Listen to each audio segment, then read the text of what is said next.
and gentlemen, welcome to the live theatre. We were just filling in the cheap seats, just off my room a bit late. We've got a fantastically packed house tonight, which is fantastic. On behalf of the Royal Television Society and Northern Film and Media, welcome to the theatre for tonight's event, the Countdown to Local TV. I'm Chris Jackson. Some of you may know I work for the BBC here in the North East, but I've been working in regional broadcasting for 30 years, and it's hard to believe. But, good writing. But I am actually really therefore delighted that we can have this subject before you here today. Some of us in the audience are probably not old enough to remember John Logie Baird, the dawn of television, but more senior members might recall the start of Tyne Tees, just up the road here at City Road in 1959. Amy slightly lower and younger, some might have witnessed the arrival of Colour TV. That was on BBC Two. Does anybody know the year? Well done, 1967. Well done, I'm amazed, that's well done. I was a student when Channel 4 came along, so that's the first thing I really remember about big changes. But since then it's gone mental. We've got satellite, multi-platform, widescreen, HD, everything else. The point is, there's always something new. And tonight we'd like to find out what the new kids on the block have in store for us. The franchises for Tyne and Weir and for Teesside have been won by the same bidders, that's Made TV, but they also won the licenses for Bristol, Cardiff and Leeds. So in a moment I'll be asking the Chief Executive Officer, Jamie Conway, to tell us more about what we can expect here in the North East. After his presentation, what we'll do is we'll open it up to the floor. Lots of questions, I'm sure, based on the attendance tonight. There's a lot of interest, clearly. We've got a Twitter hashtag, which will be coming up on the screen shortly, so if you think of a question, you want to tweet it to us, then fine, do that too. But please make sure your phones are on silent, that's the only thing. So let's kick right off to tell us what local TV will look like, who will be working on it, and why it will be different to what we already have. Please welcome Jamie Conway.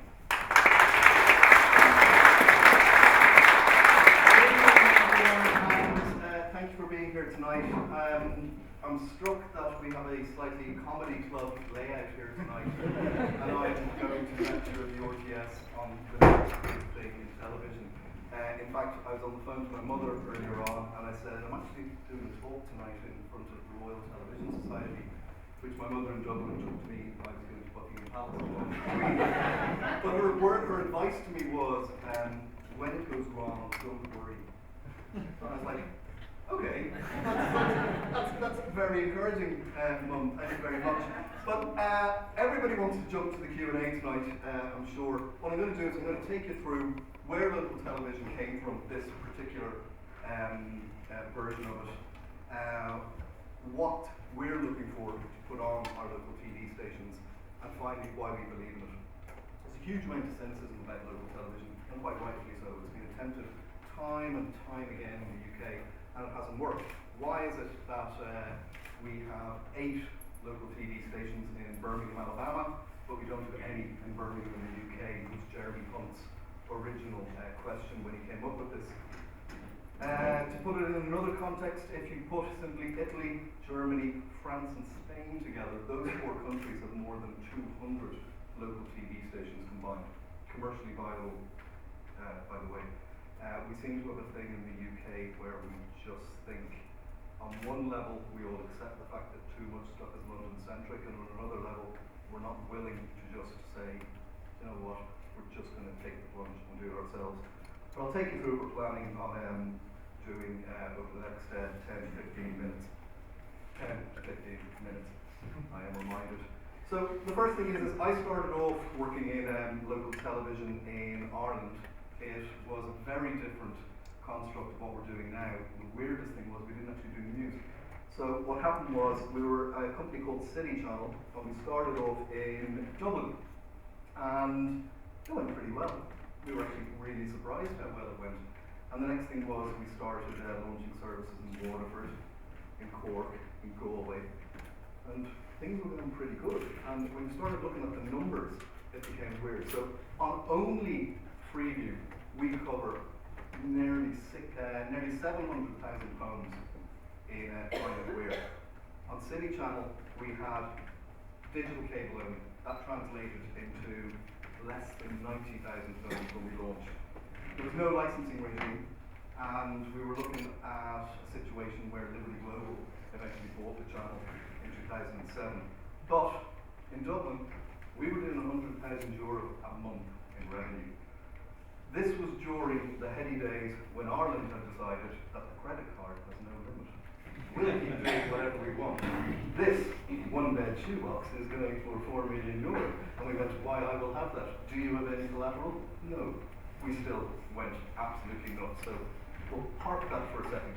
In the UK, why has it not worked? Channel M is remembered as something that was a little bit strange, a little bit weird. Why did it happen? It was a failure. It wasn't a failure.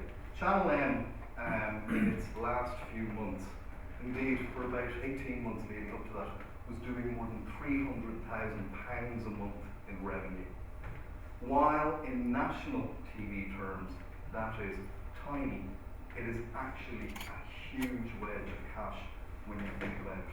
And people who tend to kind of like flippantly say that local television doesn't work, you tend to find they rarely go into the details and actually look at what the problem was. What were the problems in local television so far? It was only available on Sky. We had this whole thing. You can't get on Freeview. Freeview is pre-switch over you. Not making on it. 400 grand to get on Sky, and you were probably going to end up on 208. With the best will in the world, you could be doing 24/7 BAFTA award-winning material. You're not going to be able to generate that much of an audience unless you start doing a huge marketing budget. You start doing a big marketing budget, you've less to spend on programming.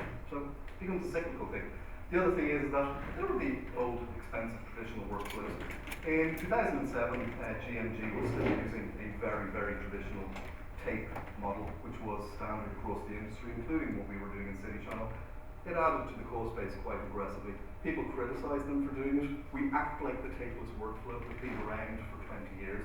It hasn't really. It was at IBC in Amsterdam in 2011 when they stopped having displays which were dedicated solely to tape. It's not that recent we went into a tapeless workflow. Because of the high costs, they had to rely on national revenues, and as a result they had to do the old ARB thing, and then they found themselves getting into a situation where they had to do some very generic programming. EPG position is what has changed everything. If we look at this graph, across the bottom here, we have what number do you have in the remote control, and then audience share up the left-hand side there. As you can see, the further you go up the EPG, the less viewership you get. On Freeview, the top 10 channels on the EPG are responsible for how much of total viewing? Anyone want to take a guess? Close. 80%. 80% of all television viewing takes place in the first 10 channels. So what happened was, I realized that this can be fixed, and like all sane people, I decided I was going to make a call. When I picked up the phone and I rang directory inquiries and I said, what's the number for number 10? They gave it to me. That was the first mistake. And I went into number 10 after a little bit of battling and I said, look, local television is good for economies. The guy who's fighting against Tesco's on the high street is fighting against these big budgets. How's he ever going to do this? Blah, blah, blah. You've heard all these arguments before about the importance of localism. The big number was that there was this company that emerged in 2009, 2010 on the local scene in the UK called Google, who were really beginning to kick the crap out of everyone. And suddenly Oliver Nolan revealed local advertising in the UK is worth 1.3 billion a year. To put it in context, TV advertising, depending on whose number you get, before someone shouts at me, that's not the number. It's around 3.2 to 3.5 billion. Local direct advertising is 1.3 billion, and I was there thinking, this is weird. So, in a presentation that I'm really pleased to say has been deleted, shredded, and removed from existence, we did a presentation to the team in number 10 and said what we need for local television to work. And basically, it was carriage, has to be in Freeview. No point in talking about anything else unless you're talking about Freeview. Freeview is nearly 50% of the audience in the UK. The second thing is the EPG position, the allocation of spectrum. In 2007, I think was the last time we had decent numbers, I think Channel 4 had paid something like 9 million for a slot for Channel 4 plus 1. And local television was looking at this going, might not work. A little bit too much. No license fee, which is fine. And the regulation of local spectrum based on business plan, I make this a beauty parade. Don't let the likes of the big players come in and simply bid the highest number. They listen to us everywhere except in London, where the Evening Standard, let's face it, they whipped us. There's no nicer way of putting it. And so we used to be called Element TV. It was a holding name that I thought was really funky, but then our marketing guys moved in and said, "You're an idiot. You're not allowed to make these decisions anymore." Quite rightfully too. They no longer work for us. The next thing is that since the licensing regime came in, this is how the company has performed. So you see we've had some peaks, some troughs. Where we are now, we're doing very well. All of you are looking at this thing kind of going, what the hell is he talking about? This is actually the company's happiness index. So we started off thinking to ourselves, okay, we've just got 3 acts of Parliament through in secondary legislation. We've got an EPG prominence clause, we've got free spectrum, and we've got a special licensing regime in local TV that's going to get rid of all limits on advertising. It's going to allow us to do this, that, and the other. This is absolutely wonderful. And then different things started to happen. So the first thing was, we started off very happily. Then we found that Ofcom decided we're going to license it in the same style that ILO was done. And we went, good. That was actually our official response to the commitment, by the way. It was UGH written in large letters and sent to Ofcom. Then we started winning licenses, and then we thought, you're giving away licenses to what we would consider very, very standalone operations without any break whatsoever. And it worked its way to where we are today. At the end of December 2013, we were very happy to win the license which Ofcom referred to as Middlesbrough, which we refer to as Teesside. So it was going quite well. But what exactly is going to be on the channels is the reason you're all here tonight. So the first thing is that we've kind of broken it down when it comes to programming. What is a person's media day? People get up in the morning, they throw on the TV. BBC Research, it varies from region to region, but it's about 12 to 15 minutes people tune in the morning to watch it. When people are out and about in any given day, they're using a variety of apps to drive things. We're about localism. I know that at the beginning, Chris was saying that we own licenses in multiple cities.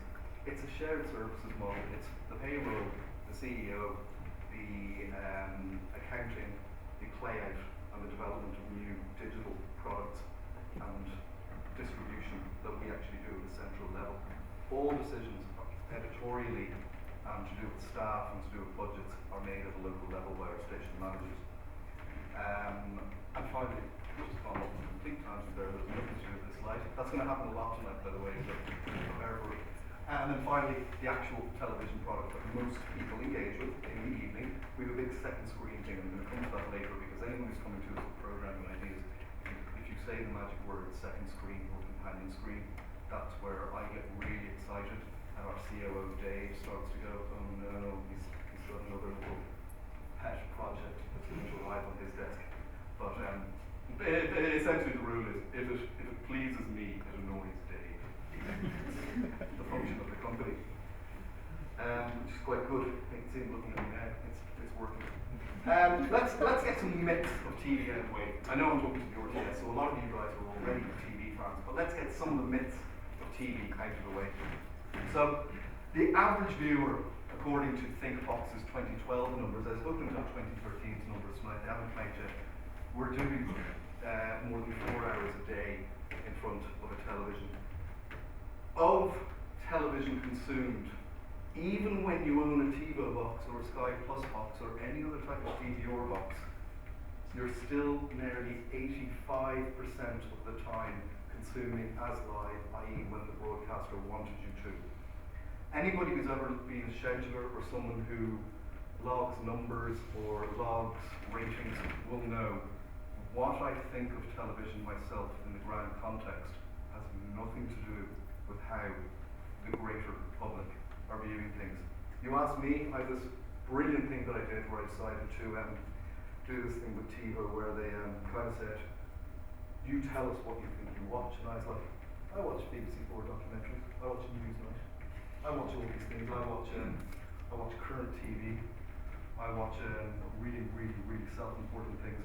Turns out I watch Family Guy, and I pretend to watch Newsnight because that's the bit where I turn on Facebook and give out about Newsnight and Family Guy, so it's a slightly repetitive process. However, the next thing is that the next myth, 15 to 24-year-olds have seen the largest growth since 2007 in TV viewing. I agree, TV is likely the noise in the background while they're on their laptops or tablets, but they are consuming it. There is a myth that the 15 to 24-year-olds are consuming all their video through portable devices. They are not.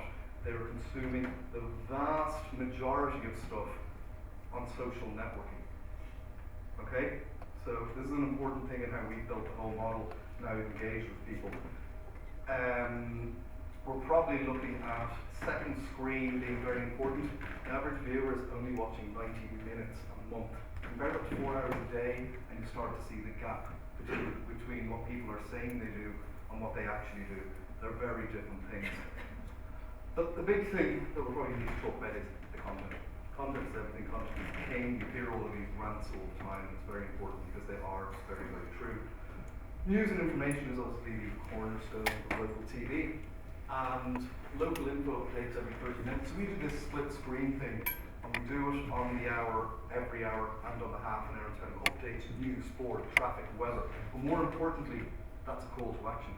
In the same way when you're in the car at 59 minutes past the hour, you go, you know what, I like Radio 4 News. You stick on Radio 4 News and you listen to it, and then you're probably likely to stay on that channel. At the same time, we're doing it on the half an hour as well, where we're doing entertainment, what's on, reviews, stuff that you should know about from an entertainment point of view. People in the city of Newcastle are complaining there's nothing going on in the city. When you actually start going into the listings and looking what's going on, really you need to discover this new invention called the internet and find out how much is going on in the city. The other thing is that we're finding a huge amount of emphasis on people trying to have a two-way conversation with us. And I'm going to come to the second screen in a minute about this. What else is on the channel? Current affairs and local issues are very important. I have a big bee in my bonnet about the fact that Question Time is When You Don't Ask TiVo is apparently one of my favourite programmes. But actually look what I actually watch. I never actually finish an episode. But Dimbleby will start every episode saying, here's our SMS number, here's our Twitter handle, here's our hashtag. That's the last that we hear of it for the entirety of the show. Our version of Question Time is probably a cross between Jules Holland meets Top Gear Studio meets Question Time. Why does it have to be us versus them? It is my big expectation that in the next general election, local television will have brought into question the entire concept of safe seats. Why? Not because I'm out to upset the establishment or anything like that. Don't let the accent fool you. What we're actually looking to do is actually take the people who we elect. We blame politicians for everything. We blame civil servants for everything. Ultimately, we're the ones who give them the jobs. Let's actually stick the candidates up on a stage every few years when we have an election, and let's have a go with them. And let's do it on TV. And let's actually start saying to ourselves, for the reason we don't really challenge them in everything. As somebody who comes from outside the UK, I find the whole rejection of AD a weird thing, but without going into my own politics, we need to start holding these guys accountable. And that's what local television is there for. So that's a big thing for us. On a separate level, it's about what's going on in your local community. Most people in the UK, indeed most people in the world, live most of their lives within about 20 miles of their home address. About 80% of UK citizens, most UK citizens spend 80% of their lives within 14 miles of where they live. When you add up all the time you sit at home, plus the time you sleep, etc., this starts to make sense. What else do we do? Magazine shows, sport shows, so think again, time out on TV. This is very important to us. Local sport is very important. As somebody who would rather eat his own hair than watch a football game, I'm aware of the fact that up here, football is slightly important. You simply have to, one of the great things we love about making content in this part of the world is you simply have to express an opinion. and there's 4 hours of opinion given back to you that you simply have to curate and start dealing with. So that's a really, really good thing for us. The other thing that we get to do is we're part of a network. So while local is really, really important, if somebody comes across a killer format or something that's really important, we can do the centres of excellence concept. And what that is that we might have one channel is able to do amazing food programming. Somebody else might be able to do fashion, somebody else might be able to do comedy, somebody else is doing crime, somebody else is doing movie reviews, whatever it should be. So when people are applying to us, I want people to be really aware of the fact that we cover on Sky on 117, on Freeview on number 8, on Virgin on 159, which I'm not happy about. We're fighting that one. We cover nearly 12 million people. So anybody who's coming to us, by all means, local is what we love. But there's a bigger audience here as well if you come up with the right format, and that's a really, really important thing for us. To show how the schedule fills up, so you think that we're all about this network programming, we're not. The green there is what we're buying in. This is stuff that kind of like companies are scheduled, and we need to do it for commercial realities, for sponsorship reasons, and that's fine. The salmon coloured is shared programming, i.e. what we're buying in from other stations in local TV or indeed our own network, and the bright blue is what we're actually doing on local. So due to the fact that we operate in 16.9 but the venue operates in 4.3, you can't actually see that we actually did slide all the way down to 11 p.m. So there's a lot more blue than there is any other colour, is the point of what we're trying to achieve. Can I just ask a question? Because I've seen your application, and that looks visually stunning, all the local stuff, but the reality is, a lot of that's repeats, isn't it? No, I would contend that what we have You said you're only going to do 2 hours new programming per night, is that right? No, that's what we said in our licensing application as to what we would commit to. Our commitments and our ambitions are two completely separate things. So we put in a commitment of only 15 hours a week of local programming. In actuality, we expect to do nearly 30 hours of local programming a week. Why did we do that? Because at the end of the day, we have to be commercially sensitive. Local is where we make our money. It is, we don't take any money from national agencies due to the fact that always, as somebody who grew up in a household where we relied on advertising revenue, my father was in the outdoor print business, the agencies will always have one more hoop for you to jump through. And we decided, no, we're going to go local and direct. The 1.3 billion of it, and not one person is playing it in TV. So what we gave as a commitment is that that's our ambition, not our commitment. Take for example in Manchester, they went down a different road. They've given a commitment of 94 hours a week of first run local programming. Good luck with that. That's more than Channel 4 do.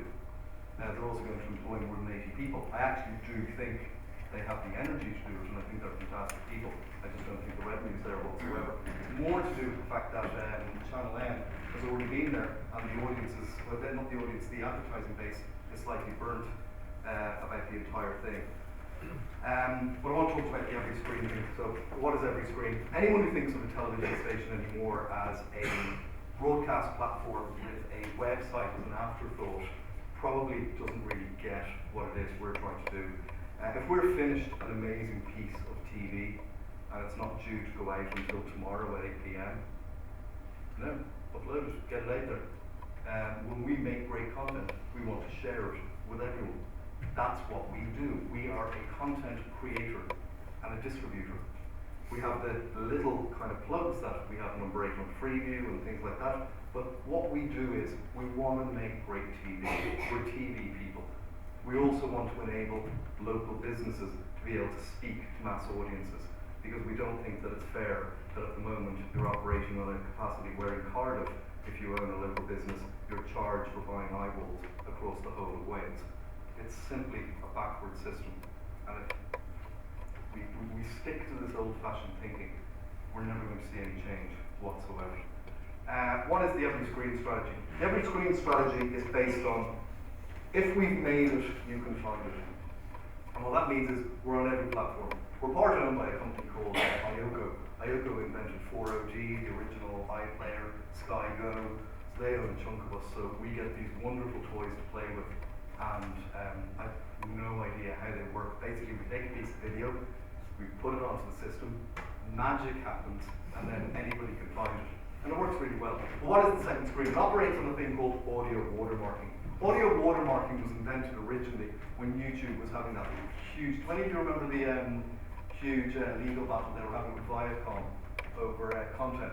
And there was this big kind of, how are you going to curate and manage all this stuff? And YouTube were, well, we're uploading 10 billion hours a second, how are we supposed to curate this? And they were trying to scan video. And some, as is always the case, some 12-year-old who was there on an internship went, well, why don't you scan the audio? And everyone went,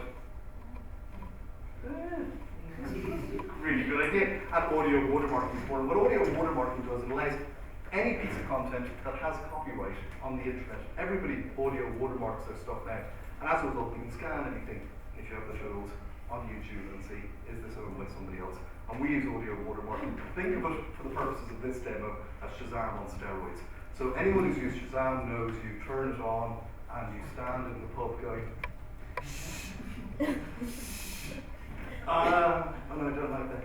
And this is what always happens when you use Shazam. Think of ZBox as a second screen strategy. ZBox I hate for purely one reason.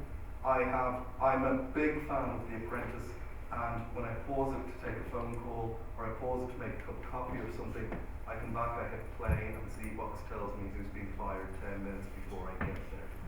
I need my second screen to be linked to what I'm looking at, whether I'm watching it 20 minutes later, 2 hours later, or 2 weeks later.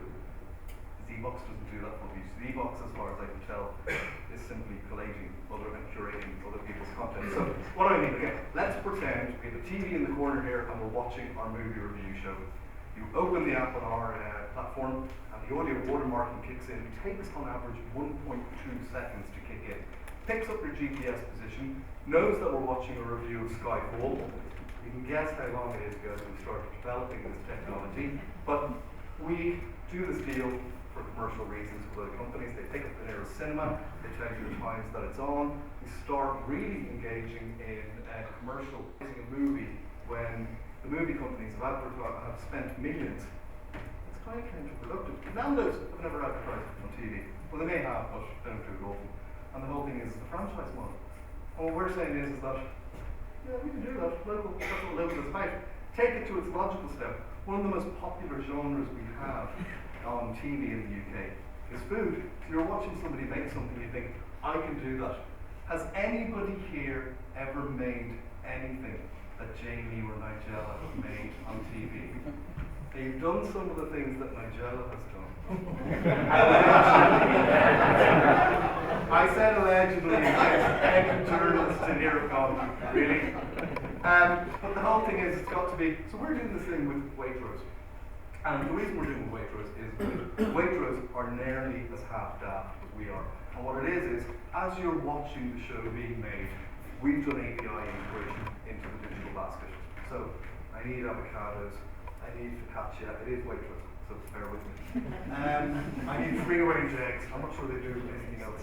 And the whole idea is that we start kind of building this thing, and somebody will add these things, and this thing is all, it knows you, it's starting to make suggestions.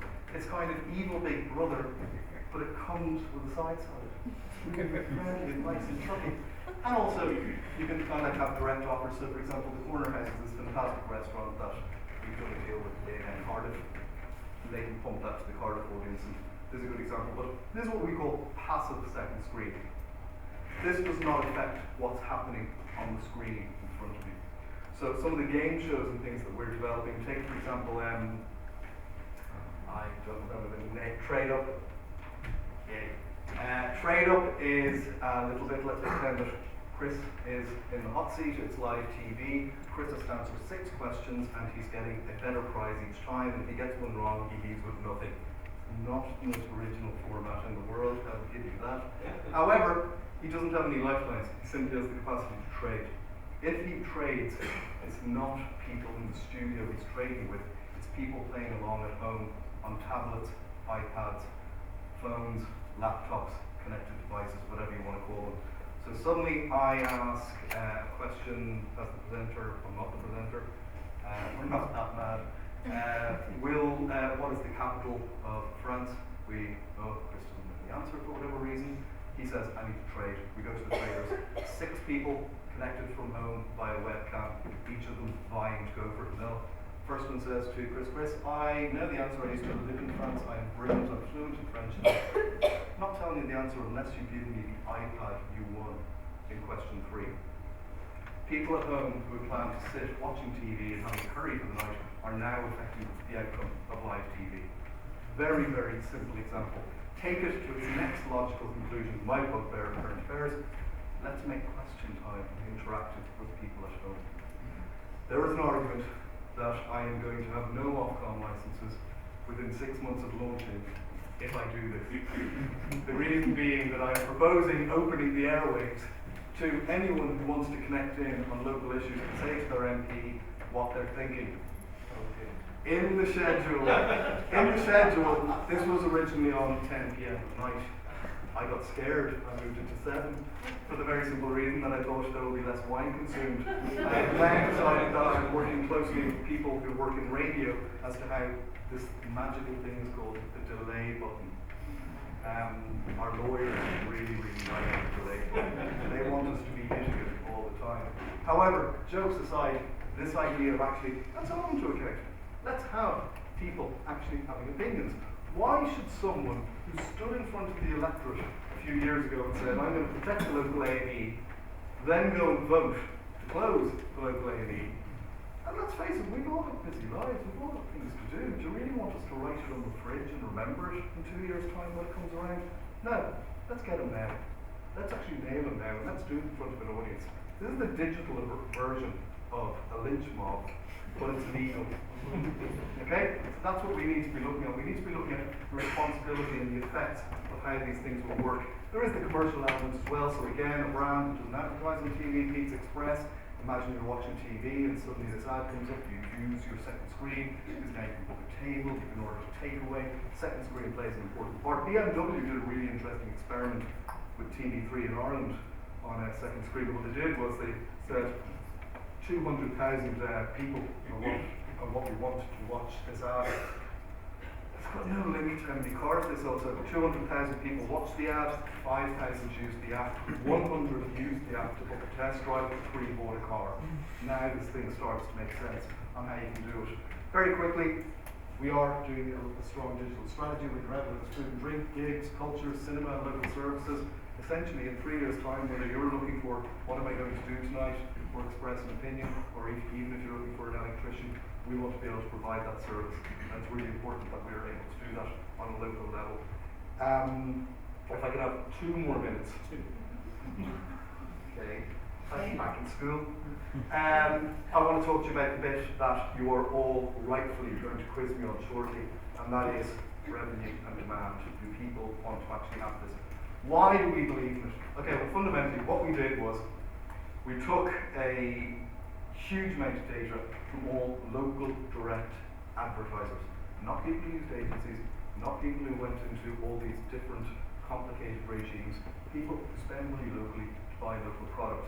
When we stuck it into the computer, started analysing it, and what we found was this graph, which allowed us to break down where do we need to be focusing our sales. It's an incredibly complicated process.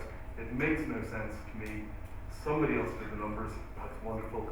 But what more importantly means is that in actuality, we only see ourselves in year 3 as taking about 8 or 9% of the local market.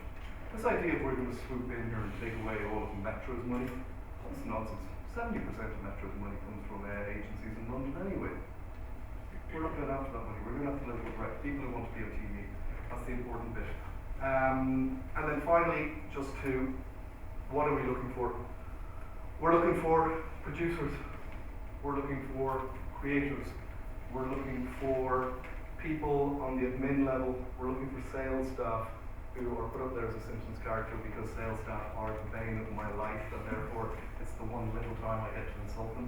We're looking for anybody who wants to get involved with a great idea to contact us on jobs@mainetelevision.tv. And finally, for those of you who are program makers who think you have it, if you think you have a great idea, I didn't choose that graphic. What do you need to do to get your format on air come to us and say you have a fantastic idea. What we then do is the financials on it, we look at sponsorship, we look at what does this do for our audience numbers, and then we say, let's go. And if you have some of those ideas, I really want to hear from them. We want to get your ideas sent to us. So I'm just going to leave that up there as partners we are already signed up with and everything.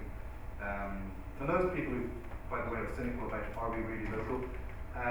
For example, Bloom Studios in Middlesbrough actually just won the contract recently. I'm not sure if they're here. They won the contract to do all of our idents and on-screen branding and digital branding across all of our stations across the UK. And they actually won that before we even won the Middlesbrough license, which was pretty good time. So we're pretty impressed with that. But I'm conscious of the time. Yeah, so thanks, Jamie. sure. I'm going to quick just one who's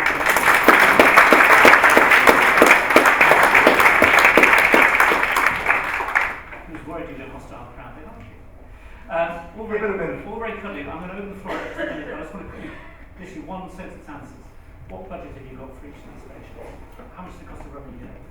We would have a budget of more than 2 million, but when you take into account the deals that we've done when it comes to contracts and things like that, we'd have a budget of maybe double it. Try and give people a portrait of what you're up to. How many staff on each station? Permanent staff 20 at any given time. I'd expect to be about 40 people walking in the door working on various projects. Where are you going to be based? Kind of where? Middlesbrough? In Middlesbrough, we're based in the Trinity Mirror building. In Tyne-Wear, we are based in the University of Sunderland. However, we also have a little space in Newcastle. And how much are you expecting to work with university students? Because that's a big part of your applications, working with people who are training up. I think we think that it's cheap labour in effect. Thanks, Chris. No, it's not. It's all jokes aside. No, we don't believe. We think anyone who's business plan relies on free labour shouldn't have won a license, and indeed they didn't win a license. What we have is we see ourselves as the logical first place for somebody who's leaving university to get their first job. In newspapers, you go local, regional, national. If that's the package you choose, same in radio. It doesn't exist in TV. And if you talk to any of our colleagues in the BBC, they're always they're always very active and curious about where is the next layer of talent coming from. We're hoping it'll be us. Somebody who's with us for 5 years, they're more than welcome to stay with us for 5 years as an employee. In actuality, if they're still with us in 5 years, then they don't have the ambition that they should have. On free labour and stuff like that, we don't actually have anything. We don't rely. If we have no students shadowing our staff, it doesn't affect our output or anything like that. What we see it as is an opportunity for people to expand their experience. Okay, well that was just to give people a broader flavour of where you're based, what you're going to be doing. I'm sure there's going to be loads of questions from the floor. We've got some roving mics going around, so we'll try, if you could let me know, I've got the stage lights on us, so it's a bit difficult to see, particularly the top row, but if you could sort of make a big wave, and our microphones will find you and we'll come to you next. Just so you know, we've also got some of your team here today. We've got the Chief Operating Officer, is that right, Total Point? One of the titles. And we've also got the manager of what will be the Italian service with us. It's Tony Hazel, who some of you may know from the Horror Channel. I'm not suggesting the same thing. We'll find out. So let's get this right open to the floor and find out what you want to know and see if Jamie and maybe some of these others can actually answer your questions. So, is there a hand in the air and we go straight to them?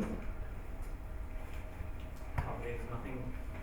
Here we go. Yes, there we go. Right. So, what would be good actually if you could just roughly tell us your name and roughly what your line is, where you're coming from. So, I'm David, and I'm freelance coordinator. I'm just wondering your thoughts on the recent shutdown of Sky Time. So they were local, and obviously Sky decided to close them down. I just wonder what your opinion was on that. I think that Sky Tyne-Wear was actually quite impressive. I am confused as to the line that Sky Corporate have given. I don't know the official line locally. I know they're under NDA, and I honestly have no idea. But I think when you were getting 750,000 uniques, that they still decided to pull the plug because it couldn't be commercialised, and they hadn't actually tried putting an ad on it. One has to scratch one's head and say, it can't be commercialised unless you actually try to commercialise. So I don't know enough about it, but I am surprised that they closed it down, considering the numbers it was generating online. Borough TV also closed. MTV and on Manchester Television also Channel 1 decided not to keep going. I mean, really, you're treading on ground where others have failed, aren't you? Yeah. And you're going to make it work. Hope so. Hope so. When you look at the facts, if you look at the revenue, Channel M, a huge amount of their budget have to go to marketing to tell people it existed, because they were at 201 on Sky only in an environment in Manchester in their area. Less than 50% were taking Sky. When you break down the numbers and actually look at it, it was delivering an audience share that had they had the penetration and distribution across multiple platforms, they were going to be profitable. So the game changer here is you're on Channel 8, which is, you pointed out in your graphic there, are people going to come across you by accident as well as actually by design? Correct, we sit between BBC 3 and BBC 4 on both Sky and on Freeview. Okay, there's questions over there, so we get the microphone. There's one there actually. Ollie? Thank you very much for the outline. Brilliant, I'm sure everybody does hope this is going to succeed. Could I just try and get a tiny bit more of a picture of the overall content across the day and the week? I know you said the figure, it's all going through very fast, that it was not 2 hours, the ambition was it was going to be 4 hours local. But what percentage is that across the overall output? And if it is not 100%, which obviously it isn't, how will the ordinary viewer be aware at the other times that they're watching local TV? So there's two questions there really. Yeah, I think that if you look at, to answer your question, a rule of thumb, if you watch from 6 p.m. till midnight, Monday to Sunday, as I'm sure you all will, you would only see a 1.5 times repeat rate. How is that padded out? On any given day, we do the magazine show that we do every day, similar to the one show, a little bit more urban, gritty, fly by the seat of your pants. 1 hour of news, the current affairs schedule that we have, the sports stuff that we're doing, the student stuff that we're doing, and everything. When you pad the whole thing out, I'm happy to publish the schedule. If the latest schedule may not be online yet, but I'm happy to publish that. So what was the second part of your question? I think there was a specific in it I don't want to avoid. Just still not absolutely clear what percentage of the overall output will be local. So what, just so everyone can hear, what percentage of output will actually be local? At least 50. At least 50%. So that means for the rest of the time it isn't local. So I'm just curious. So the other programming is, to a certain extent, we do acquired programming. So we're doing, for example, we became the first company in the UK to get a commission by CBS. Last year we did a pilot that is going to now become 15 hours of unsolved murders and missing kids cases in the UK. So that, we call that a network program, but about 30% of those cases are coming out of the northeast. So that's the kind of program that's filling it as well. So it's quasi-network, quasi-local, if I can put it like that.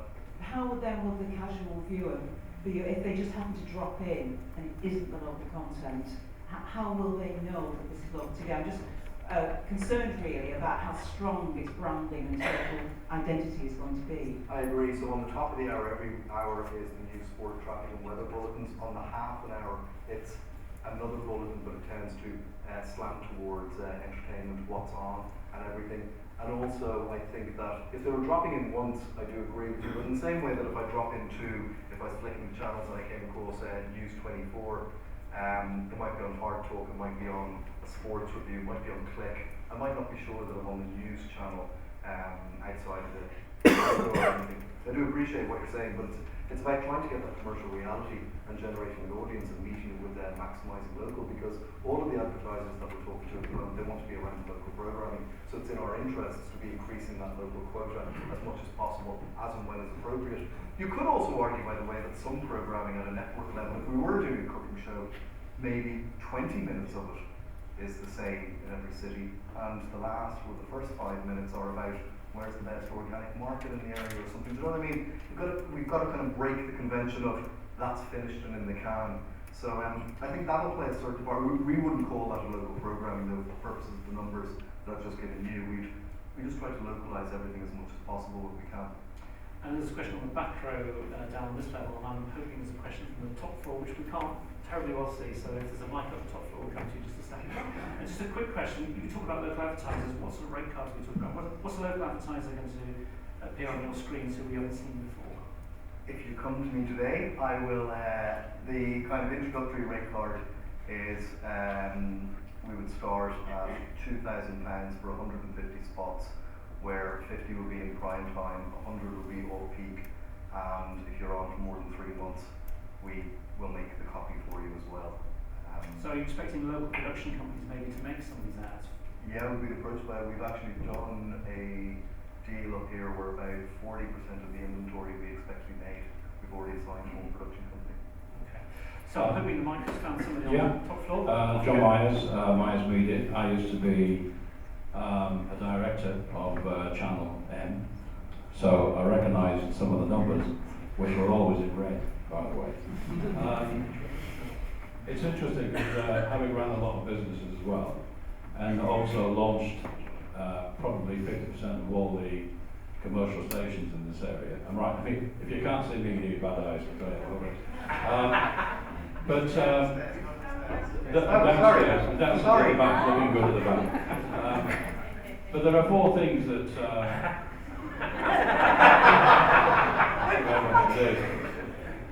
There are 4 things that drive business plans, which are people, businesses, content, and transmission.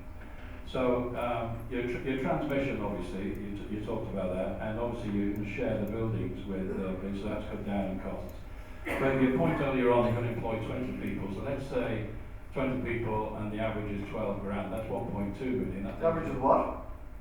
Let's say the average salary you would pay someone is 12 grand. Would you say, is that too much? Okay, I'll go with that. But I'm taking the lowest figure here, so let's say it's 12 grand. That's 1.2 million, leaves you 800k out of your budget. Out of that, you've got to make local programs that people actually want to watch. So on this business plan of yours, I know you won't tell us how much profit you expect to make, but at what point do you expect to make profit from day one? How long is it going to take you? Not before year 3. Not before year 3? Yeah. And the reason is that we are strong believers that this is going to take a long time to convince advertisers that we have 0 as revenue for the first 3 months. And when you actually look at it as a graph, it is absolutely pathetic what our expectations are. We are aware of the fact that we need to prove ourselves before the advertisers. Yeah, but that's the same argument that local radio brings in when they launch local radio stations in proven markets, is that they go with that very same formula, and so they will run at a very low point. So what you're saying is that if you just take a look at the price of your content and the fact that you're going to run, say, for the first 6 months at a very low area, I'm just struggling to know how you can be profitable in 3 years' time, because the average, take Sun FM, which you put up there, the average sales cost of Sun FM, the actual sales order is 1,000 quid. Yep. All right, so you're going to have to sell a hell of a lot of those to local clients when you've got no research, no tracking, or We whatever. do track. It's a myth that we don't get tracked. Because we are on Sky, we do rate on board. Yeah, but no one buys them tracking to buy end results. So when they take adverts with you, if they advertise on the Monday and they don't, and the tills don't ring on the Tuesday, they usually cancel on the Wednesday. So that's just the way the market works. So I really do wish you well, because I do love new media coming into markets. I think that's really great to see.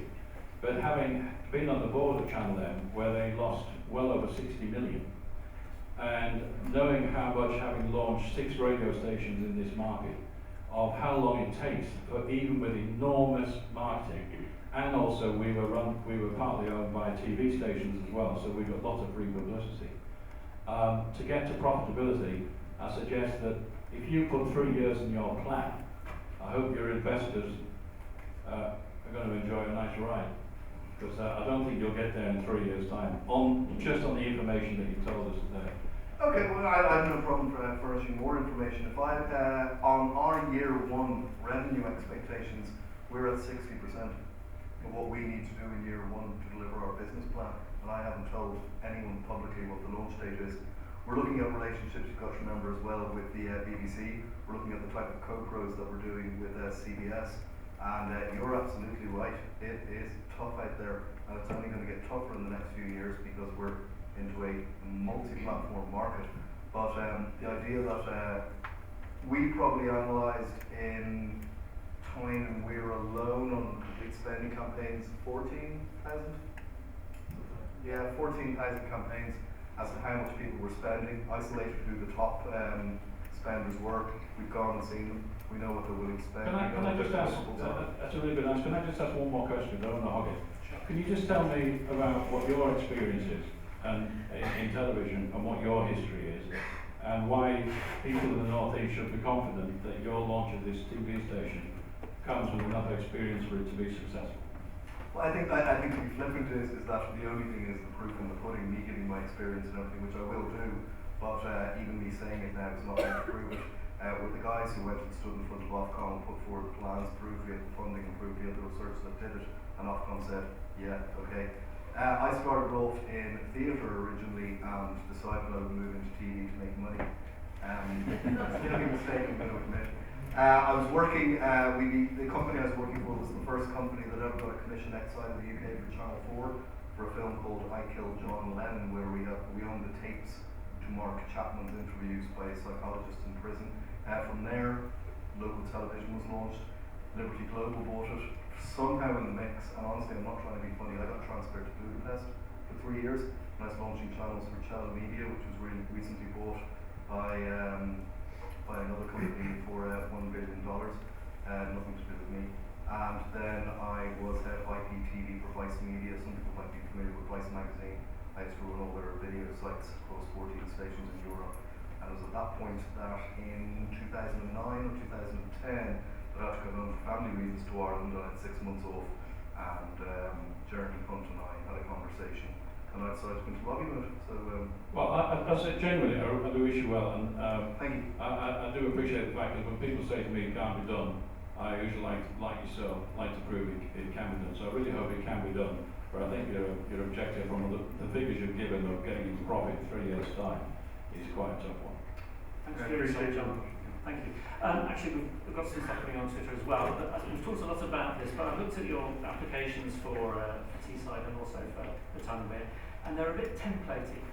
In terms of, in general terms, it's the same stuff in different regions. I haven't really looked at the Bristol ones and others. It worries me slightly that actually what you're actually doing is coming in from outside, dare I say it, championing localism, but not really giving us the details of what that really means. Some people here have also said fringe productions, how will content be equally split across the whole region, and what procedures will be in place to maintain that? So in terms of getting local content on, what are you really doing? It sounds like you've got a template for it, and if I go to Bristol, it'll be the same thing, but we're talking about a different suburb. Yeah, and I think you have to look at the fact that that is how media is done at the moment.